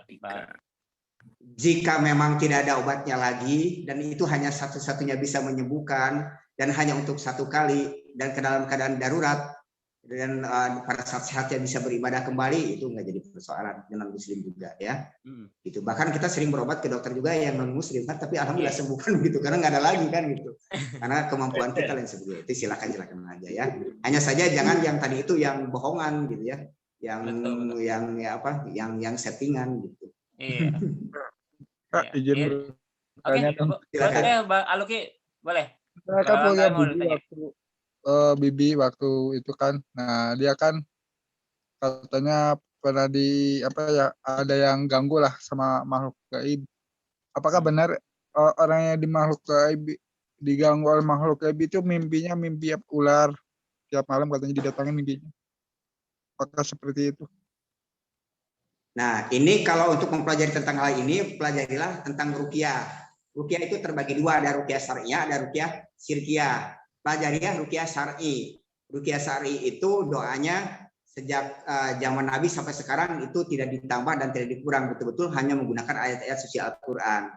Gitu ya. Nah, dalam ruqyah itu juga ada ciri-ciri seseorang yang mendapatkan gangguan jin. Ada banyak ciri-ciri yang bisa seseorang mendapatkan gangguan jin. Tetapi ada juga tentang ruqyah syirkiyah, syirik gitu ya. Ruqyah syirkiyah ini adalah meminta penyembuhannya dari bantuan khodam atau jin-jin. Ya, biasanya jin-jin yang kafir seperti itu. Sudah biasanya dicirikan dengan pasti meminta imbalannya apa? Ada bunga-bungaan, ada bunganya 7 rupa, bunga kantil, bunga apalagi ya, bunga mawar, bunga-bunga lah kayak gitu. Atau juga wangi-wangian, minyak-minyakan. Minyaknya juga bisa mahal, Pak. Minyak jin, minyak apel jin gitu kan. Dibelinya hanya 15.000, dijual bisa 30 juta, bisa 15 juta, Pak. Gitu. Padahal gitu, Pak. Minyak jin itu murah, Pak, gitu, yang warna-warni merah, kuning, hijau, yang menarik katanya. Nah, ini jin. Yang mahanya apa? Mahanya itu didoain, katanya udah pakai doa-doa jampi-jampi riado. Padahal ya kemarin juga dia jalan-jalan gitu ya. Tapi kenapa katanya dia sekian malam katanya berada di dalam kamar ya bermunajat berdoa, jadi harganya jadi 30 juta. Padahal apalagi murah, Pak, 15.000, ada yang 20-30 dijual bisa 7 juta, bisa 15 juta kan, itu minyak gitu ya. Jadi nah, hati-hati ya gitu. Itu ruqyah. Nah, ciri-ciri ruqyah syirkiyah biasa menggunakan keris, menggunakan tombak, menggunakan apa? Meminta pertolongan kepada yang menghuni di dalamnya seperti itu. Tetapi kalau ruqyah syariah hanya membacakan ayat-ayat suci Al-Qur'an saja. Dan metodenya juga berbeda, hanya dengan tepukan, dengan usapan, dengan tiupan, gitu ya. Dengan doa itu sudah selesai. Tidak perlu ya loncat-loncat repot lain sebagainya. Wah, kayak sulap gitu ya. Kayak gitu ya, udah. Itu mah acting aja, Pak, supaya dipercaya sama pasien bahwa itu betul-betul sedang bergulat dengan makhluk gaib. Padahal dia yang kesurupan itu gampang, Pak. Begini aja, bawalah 10 orang yang suggestible. Jadilah juga tim diskusi dia ya ini diskusi aja dia, kamu jadi pocong ya, pocong dia, kalau dia kata pocong dia langsung kemasukan pocong kan gitu. Jadi menceritakan langsung keseharian dia kan gitu, kan sudah di anchor sebelumnya. Benar nggak? Kalau sudah belajar hipnotis kan sudah punya anchor. Kalau kata pocong sambil kata pocong, kamu kesurupan langsung ya kesurupannya gimana kamu aja, terserah gitu, halusinasi kamu ya. Si Gus palsu atau Gus itu ya dibukalah anchornya, pocong itu ya, pada pocong itu otomatis dia langsung ya kehilangan bawah sadarnya dan seolah-olah ada pocong kan gitu ya, kuntilanak gitu ya, dia berubah kuntilanak, padahal yang datang itu adalah orang-orang pihak yang ini yang sudah dibuat anchor gitu, Pak. Ya itu yang settingan seperti itu ya. Gimana? Jadi banyak ciri-ciri orang yang memiliki gangguan jin itu ya, ada banyak, biasanya mimpi ular, kalajengking atau binatang berbuas dikejar-kejar itu. Tetapi tidak semua ya orang yang mimpi dikejar ular, kejar anjing itu tidak semua, karena mungkin saja seseorang itu mimpi karena apa? Ruangannya terlalu kecil, pengap, suhunya juga terlalu panas, gitu ya. Posisi tidurnya juga tidak pas, sehingga bisa menjadi yang namanya rem hypopnya itu tidak jalan. Jadi antara kesadaran dan tidak, antara subconscious dan consciousnya itu tidak ngepas, sehingga jadi erep-erep, sleep paralysis jadinya, asa kecekek kayak gitu. Padahal sleep paralysis antara sadar dan tidak gitu. Jadi bukan karena jin ditindihi, tapi karena gejala antara sadar dan tidak secara fisiknya belum siap, maka seolah-olah kita ada yang nyekik, ada yang tindihan. Nah, itu adalah namanya tadinya sleep paralysis. Kalau datang ke dukun, wah iya, kamu di sini ditumpakin jin gitu ya, genderuwo gitu, nindihin kamu setiap malam pokoknya wik ya gitu. Ya udah kan takut, hanya keluarin duit gitu.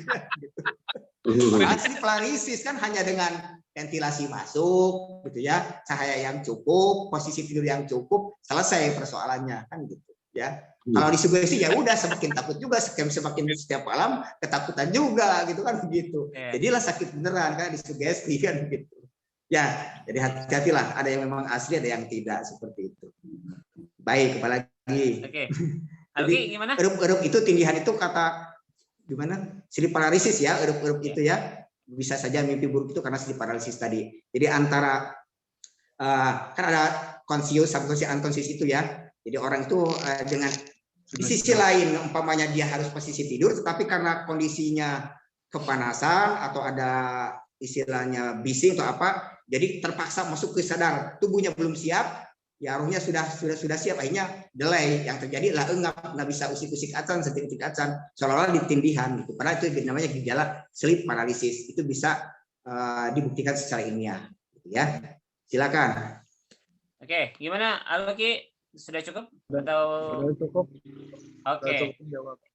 Ini Pak Dokter, ada masih Pak Iskandar nih mau bertanya lagi. Tanya tuh, bagaimana menyikapi pendapat atau mengetahui seseorang atau tempat usaha katanya tuh memakai jin, tuyul, dan setan lah, dan apakah kita boleh makan di tempat itu? Jadi kayak tadi ya, kita punya teman katanya, wah ini ada jin, setan, dan lain-lainnya, apa kita boleh makan di tempat itu? Terus yang keduanya, bagaimana menyikapi yang disarankan kita harus membunyikan klakson atau klakson pada tempat tertentu, ya mitos, gimana sikap kita? Gini, gitu Pak Dokter. Kalau makan dimanapun silakan makan, yang penting kita sedang lapar. Yang kedua higienis, mengandung unsur gizi, ya nyaman, ya masalah murah dan tidak, tenang, makan aja gitu. Bahkan kan ada penawarnya. Penawarnya apa? Sebelum makan itu kan ada doa untuk makan.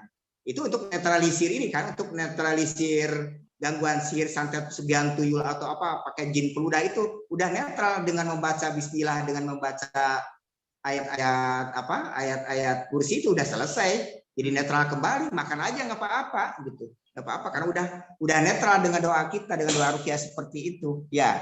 Jadi nggak bakal, cirinya biasanya makanan yang menggunakan pesugihan kalau dimakan di tempatnya itu sangat enak sekali, tetapi kalau dibawa ke rumah nggak enak, nggak berasa karena kan cepat basi gitu ya, cepat basi karena apa, mungkin menggunakan dengan jin peludah gitu. Jin peluda, jadi jin itu ditanam di rumah makan, ditanam di rumah makan di sana dengan perjanjian tertentu, maka jin itu meludahi ya makanan-makanan yang diludahi, itu setelah diludahi rasanya akan terasa enak seperti itu. Padahal itu bisa dinetralkan dengan bismillah aja udah selesai gitu ya. Seperti itu. Tapi tidak perlu percayalah dengan hal itu ya. Dari 1000 hanya 1 saja rumah makan yang menggunakan, itu juga jarang ya. Yakin saja bahwa pada saat itu higienis, murah ataupun mahal, sehat, itu makan aja di sana ya. Tapi kalau sekiranya memang menjijikan ya sebenarnya ya udah jangan, dan itu lewati aja kan gitu. Kan selera. Belum tentu rumah makan mewah selera kita enak. Belum tentu yang murah juga enak. Tergantung kepada saat itu kita membutuhkannya ya. Bahkan dengan garam pun makan dengan nasi udah enak. Dengan cengek gitu ya di Renosa udah enak untuk segitu ya, seperti itu ya. Itu terkait dengan rumah makan itu bisa ada ya. Nah pesugihan memang ada tetapi jarang ya. Jadi 100 orang yang datang ke tempat pesugihan yang cocok itu hanya 1 atau 2 juga jarang, karena juga mereka juga punya syarat dan ketentuan kan gitu ya. Jadi jika memang masih ada ibadah, ada sholatnya, ya udah itu nggak bisa jadi. Kalau dia sering baca, walaupun juga sholatnya jarang, tapi dia sering baca ayat Al-Quran juga nggak jadi gitu. Jadi dari 100 orang yang datang ke tempat pesugihan mungkin 1 atau mungkin juga sama sekali tidak ya disetujui oleh makhluk gaib itu, karena mereka juga kan tidak mau berurusan dengan dengan bacaan Al-Quran kayak gitu ya. Kalau Ustadz Yasin umpamanya melakukan pesugihan pasti ditolak, nggak cocok, kamu syarat gitu. Panas buat dia kan gitu. Karena sering berzikir, sering salawat, nggak cocok kan. Pahit juga kalau Ustadz Yasin. Duka pamit pada mata. Oke, gitu ya Pak Iskandar ya. Nah ini satu lagi menyikapi misalkan disarankan kita harus membunyikan klakson pada tempat tertentu. Oh iya. Kayak mitos. Ya itu masuk sugesti aja lah. Jadi kalaupun lewat kita tenang aja. Contoh pokoknya ada kucing ya. Itu mitos aja ya. Jadi kita lagi nyetir. Ingat ada sugesti bahwa kalau ada kucing pasti akan kena sial, gitu ya. Akan kena sial. Akhirnya kita sedang beruntun berjalan naik mobil, tiba-tiba menyelamatkan kucing, tiba-tiba mobil kita yang rusak. Benar nggak? Ya rusak kan ini. Padahal menyelamatkan kucing lebih baik ya udah lindas aja, salah siapa? Salah kucing kan, itu kan perjalanan lalu lintas umum. Udah daripada kita nggak selamat lindas aja. Ya seperti itu. Karena bukan salah kita, karena faktor kebetulan saja, faktor kecelakaan kan gitu ya. Kalaupun juga punya klakson di pinggir jalan itu hanya karena sugesti kita karena takut deh. Padahal enggak juga nggak apa-apa. Ya biasa aja seolah nggak ada apa-apa, udah jalan. Ya, saya sering lewat di tempat-tempat tertentu terkait dengan harus menunjuk klakson nggak terjadi apa-apa. Harus lempar uang recehan, koin lewat cuma itu nggak lempar juga sehat, alhamdulillah kan gitu ya. Itu hanya sugesti saja ya. Hanya disambung-sambungkan lah seolah-olah terjadi sesuatu yang gaib ya. Begitu, silakan. Oke, luar biasa ya. Kalau misalkan ada pertanyaan, boleh raise hand atau di kolom chat. Jadi memang tadi ya di banyak indikator yang terjadi untuk dukun-dukun palsu ini berpraktek ya, apalagi udah namain agama ya. Jadi memang betul ya, saya waktu dulu juga kan pernah mondok di Cirebon. Justru katanya tuh yang terkenal tuh daerah yang dukun-dukun santet kayak gitu tuh orang Jember, Banyuwangi gitu kan. Tapi kok ini orang-orang Jawa Barat gitu kan yang muncul gitu kan. Kayak gitu. Ini juga kan luar biasa sekali gitu kan. Tadi juga kan tadi juga disinggung sama Pak Dokter Gumilar ya. Apalagi mungkin kayak saya awal mulanya senang sulap gitu kan. Ini kok masih pada percaya ya trik-trik sulap. Kalau misalkan saya main trik kayak gini aja mungkin saya disangkanya orang sakti, misalkan ini tangan saya kosong ya. Mana ya? Nah, ini tangan kosong. Set. Ya. Tiup. Kan ada duit ya. Gitu. Ini mungkin bisa disangka orang sakti ya. ini luar biasa gitu kan. Ini kan banyak planning gitu. Iya. Asal Pak Jaya pakai sorban, pakai kopiah, pakai peci, pakai gamis kayak gitu, trik sulap orang percaya itu bukan sulap, tapi disangkanya karoma. Kayak gini ya. Ini sendok nih. Ini sendok ya. Ini padahal yang klasik gitu kan. Yang klasik kayak gitu. Ini kan misalkan jadi bengkok. Nah, itu agak telat nih. Itu kan sama trik sulap gitu kan. Itu luar biasa. Memang mungkin ya faktor psikologisnya ya Pak Dokternya. Kadang-kadang saya juga ya ada klien yang datang ke saya juga ya, anggap bahwa kayak hipnoterapi gitu kan. Saya udah jelasin, saya tidak bisa menghipnoterapi apabila orang itu tidak mau. Padahal dia orang berpelajar ya. Keluarin aja ilmunya gitu. Gitu kan. Jadi seolah-olah ya kalau yang disentuh sama saya langsung soleh gitu kan. Itu ya apa ya yang membuat faktor psikologisnya kenapa kok orang-orang tuh seperti itu, Pak Dokter? Ya, jadi gini, biasanya gini, orang itu percaya karena tampilan. Biasanya orang-orang yang berpakaian sorban, ya, berpakaian imamah ataupun pakai jubah kebesaran agama itu kan dia itu ahli tentang kitab kuning, ahli tentang hadis, ya, ahli tentang fikih dan sebagainya, kan gitu ya. Artinya bahwa siapapun memakai itu seperti itu. Pak J aja pakai seperti itu udah berjalan pasti. Dengan saya berjalan pasti akan datangnya kepada Pak Jaya dan mungkin akan bisa sentangan Pak Jaya. Apalagi tadi dibengkokkan senoknya di sulap itu bisa gitu ya. Coba buka aja pakaiannya Pak Jaya, bakalan percaya ke Pak Jaya. Jadi orang lebih banyak melihat tampilan itu diantaranya kepada pakaiannya kan gitu ya. Ini juga sama, mereka yang bermain tentang gerak dukun santet itu yang pertama dia membaca sholawat dulu ya. Sholawatnya ada banyak, sholawat Ujang Bustami seperti apa, sholawat Gus Nur Samsun seperti apa, gitu ya. Setelah sholawat baru dia berdakwah, ya bersedekah lain sebagainya kan kayak gitu. Setelah itu barulah dia masuk ke ke sebuah tempat, di sana sudah ada dukun santetnya, sudah ada sesajen dan sebagainya. Barulah dia beranteman, saling tendang, saling jadi jarak jauh. Coba jarak dekat pukul yang beneran gitu ya. Nggak bakalan ya. Ini sudah selesai itu ya udah selesai. 10 menit selesai. Coba aja tayangan 10 menit 15 menit selesai. Karena apa ya? Memang mudah diselesaikan itu juga settingan seperti itu. Ya karena orang percaya itu salah satunya karena tampilan, bahwa sudah tercitrakan dalam otak seseorang bahwa jika memakai pakaian busana muslim tertentu yang seperti imam dan sebagainya, itu orang pasti menganggap dia sebagai ahli agama. Dengan saya memakai ini saja dianggapnya orang pasti dukun. Padahal saya bukan dukun, ini hanya bagian dari sebuah aksesoris saja, nggak ada apa-apanya lagi gitu ya. Nah ini Pak Ustadz Yasin, coba dibuka kopiahnya, nggak bakal disebut Ustadz, Pak Yasin paling juga. Gitu. Jadi lebih percaya, apalagi pakai pakaian ABRI sekarang ya, lebih banyak pada ABRI karena tampilnya seperti seorang ABRI. Coba pakai peci ABRI, lebih orang percaya dia sebagai seorang Intel kan gitu ya.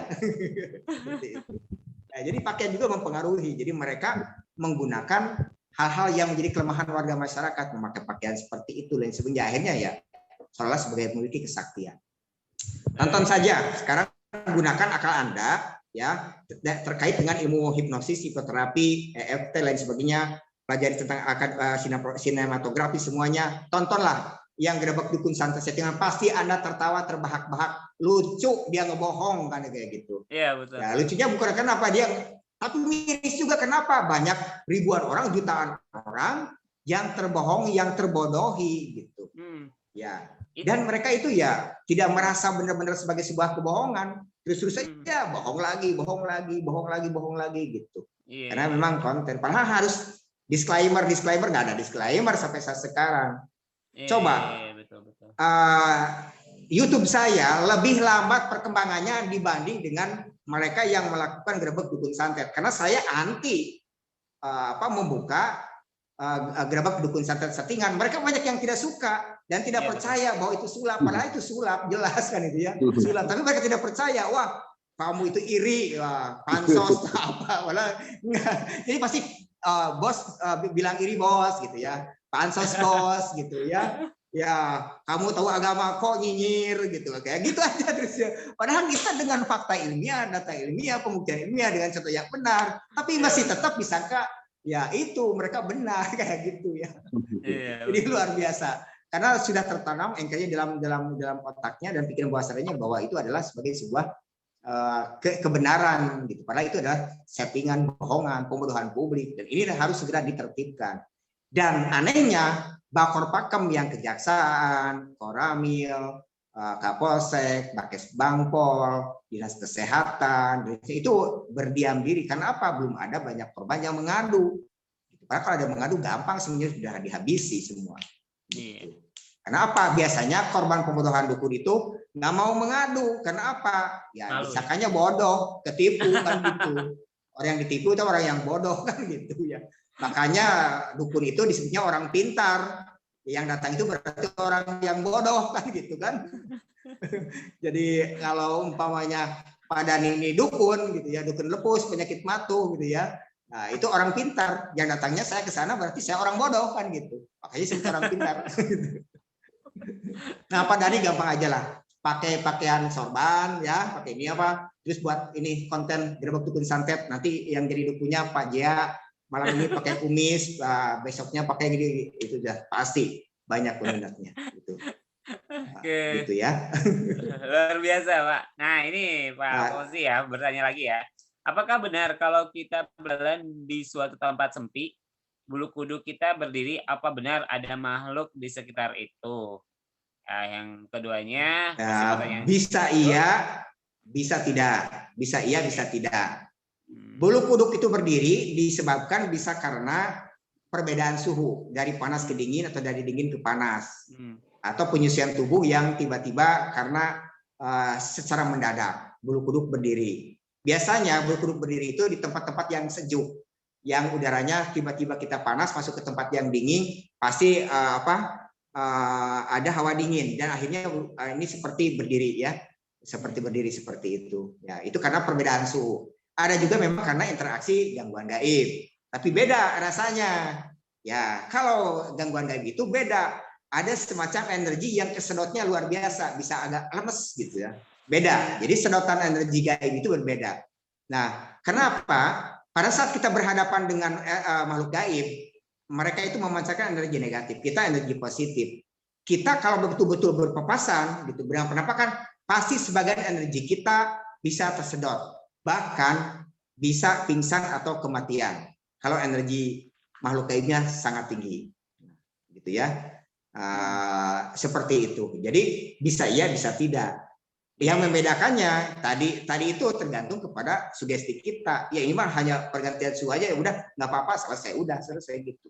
Baca Bismillah juga nggak apa-apa, udah selesai kan gitu. Udah a'udzu bikalimatillahi tammati juga udah selesai gitu ya. Seperti itu. Jadi belum tentu kayak sebuah tempat berkerumun itu belum tentu siapa saja, karena siapa tahu itu karena perbedaan suhu udara yang dari ekstrim panas ke dingin atau ke sejuk atau dari sejuk ke panas seperti itu ya. Atau masuk angin bisa saja terjadi kan gitu. Ya. Oke.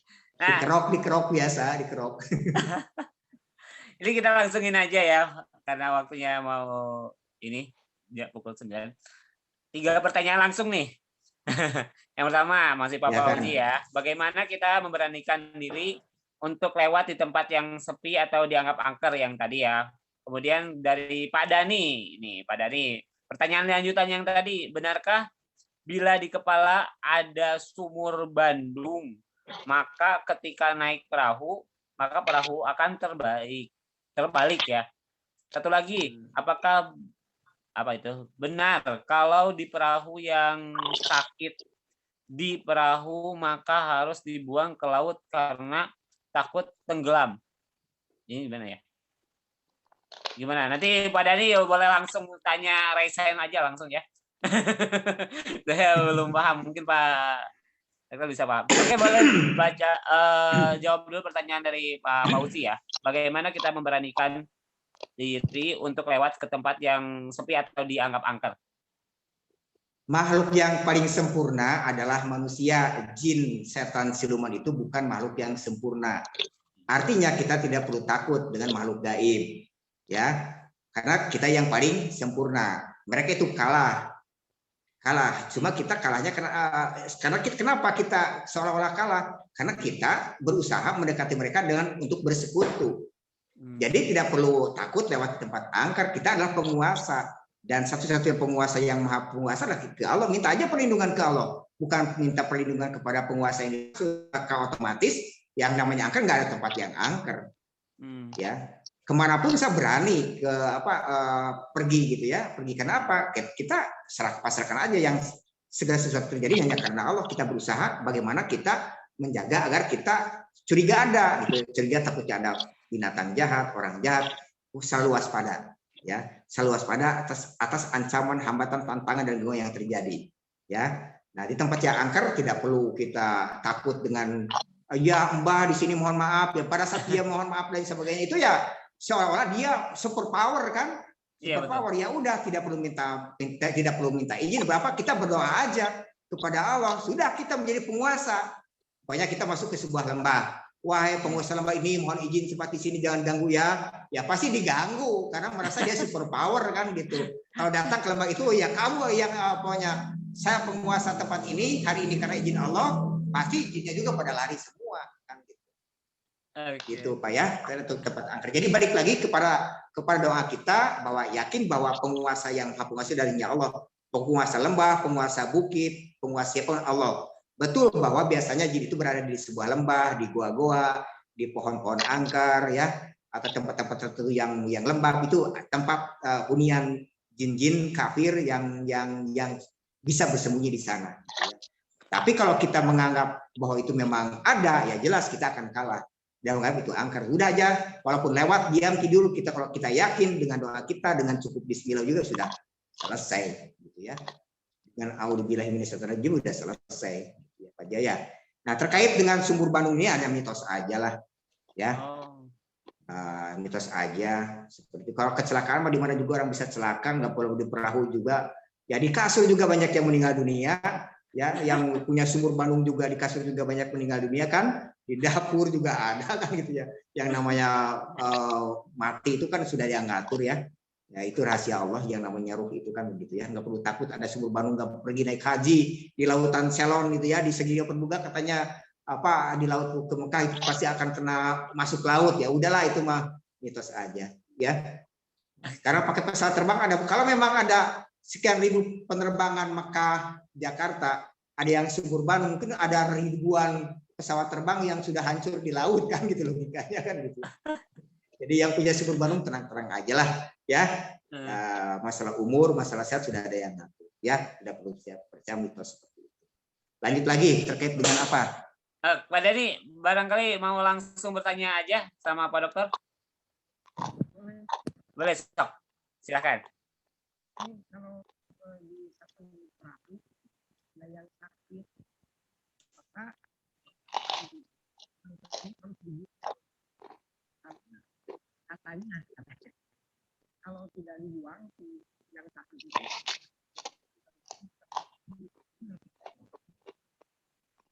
Oke, boleh agak dekatan dikit nggak, Pak Dhani? Nah, biar terdengar suaranya. kalau yang sakit dibuang perahu. Menurut cerita katanya kalau tidak dibuang perahu akan tenggelam. Oke, jadi apakah benar kalau di perahu ada yang sakit di perahu maka harus dibuang ke laut karena takut tenggelam? Gitu.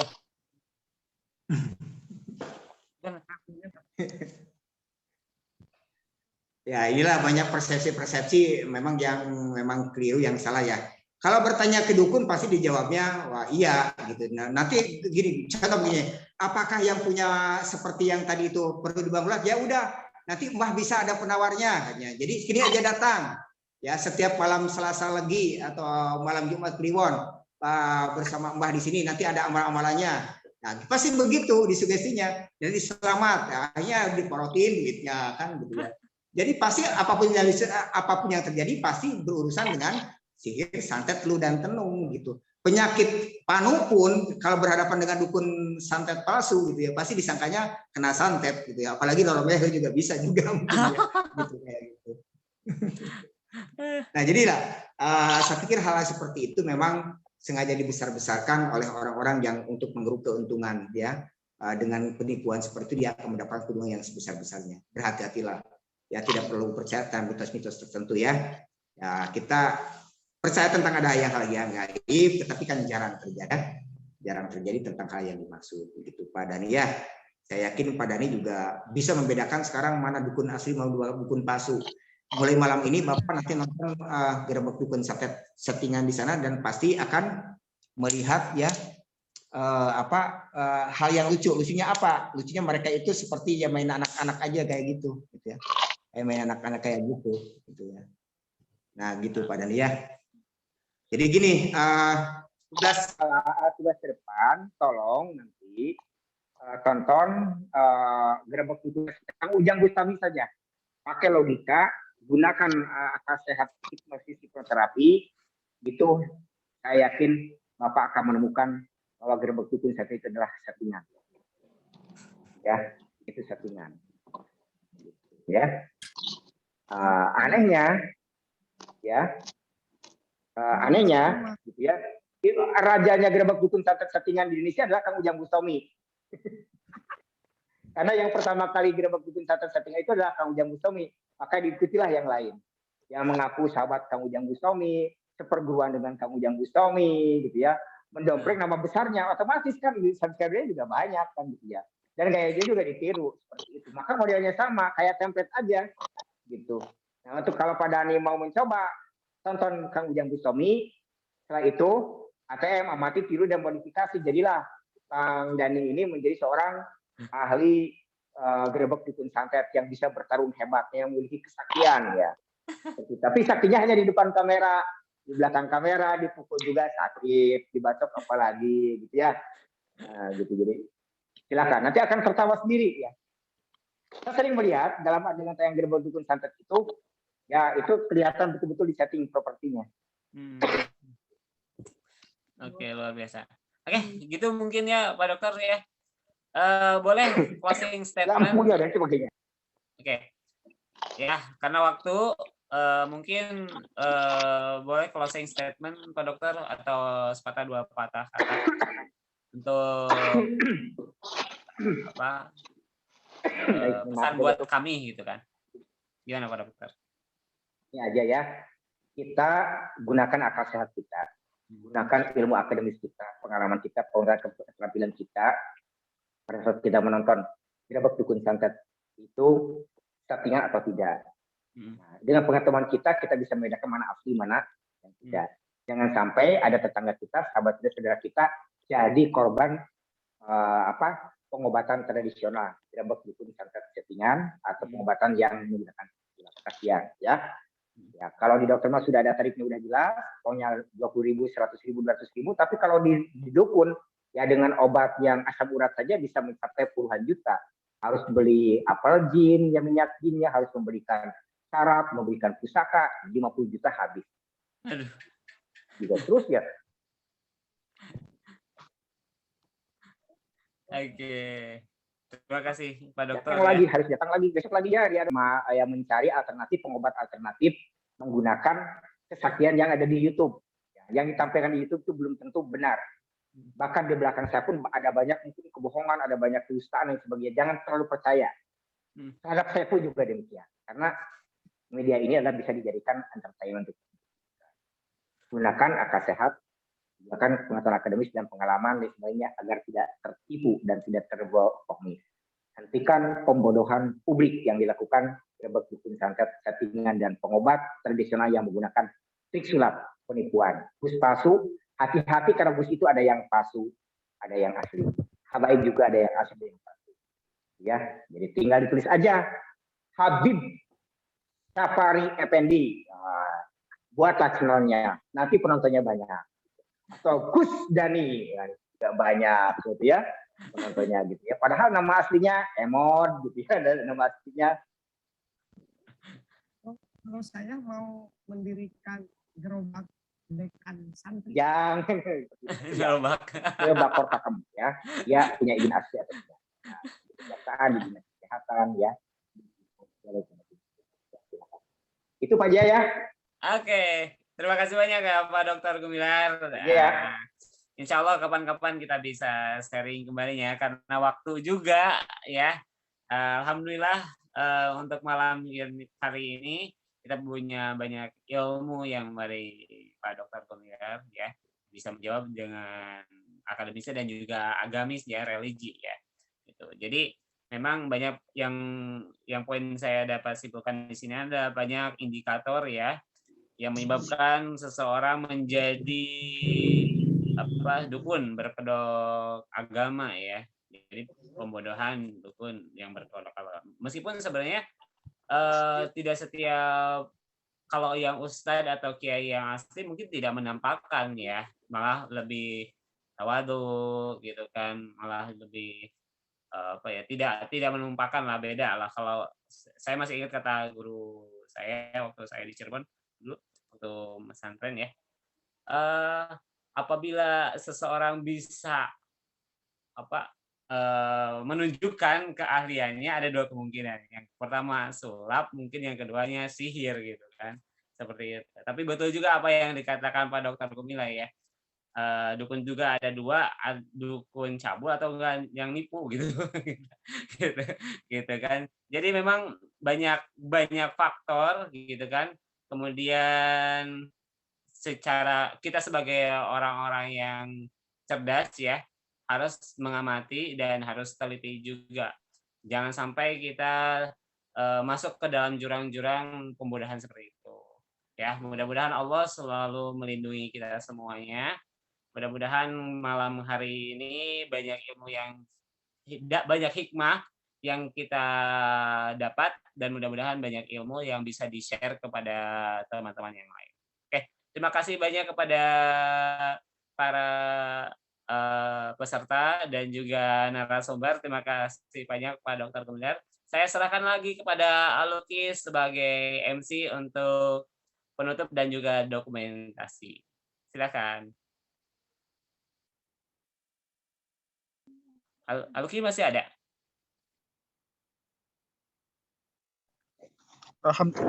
Alhamdulillah Rabbi. Ya, terima kasih kepada Kang Jaya dan kepada pemateri. Sebelum kita tutup, marilah kita foto bersama. Oke, dari saya ya. Buka ya kamera. Kang dari sana aja Kang. screen-nya. Siap. Oke, boleh tunjukkan wajahnya masing-masing. Biar dipoto bersama ya. Nah. Ya.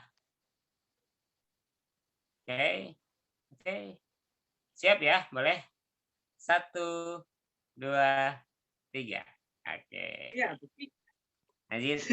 Lanjut lagi ya, bentar. Save dulu.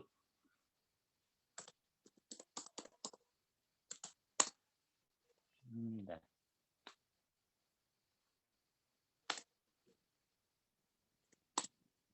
Oke. Lanjut lagi, satu lagi. Siap? Ini Mbak Zahra ada nggak orangnya? Atau Pak Iskandar? Boleh di on cam? Ya. Siap ya? Satu lagi. Siap? 1, 2, 3. Sip. Oke, terima kasih banyak Lucky. Silahkan ditutup. Oke.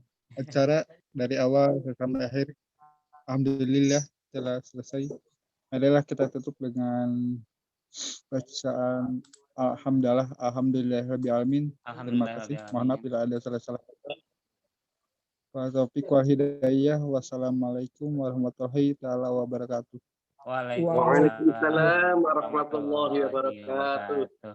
Oke, terima kasih banyak ya atas ilmunya Pak Dokter.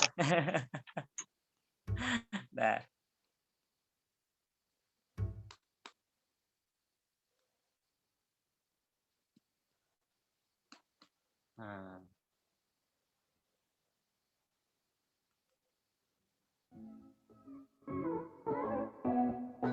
Oke.